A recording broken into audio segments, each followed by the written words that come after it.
this guy in Louisville. Now I told him it had been happening, and he kind of looked at me and he's like, yeah, whatever, Brian. And I walked into the service. That was on Saturday. I walked into the service on Sunday, stood by him. Oil started supernaturally pouring out of his hands. And he went to the bathroom, washed it off, kept coming. He thought he had something on him. Then he went and got hand sanitizer, put it all over his hands.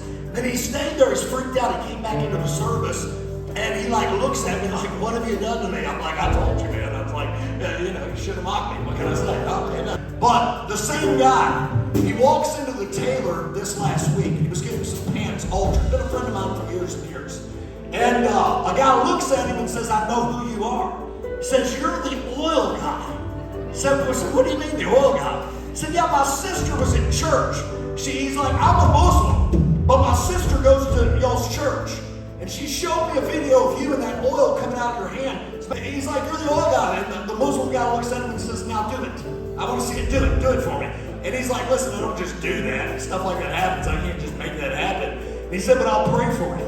And Kendrick starts praying for these Muslims. They let him pray for him. And he prays for him, and as he's praying, that oil starts flowing out of his hands supernaturally.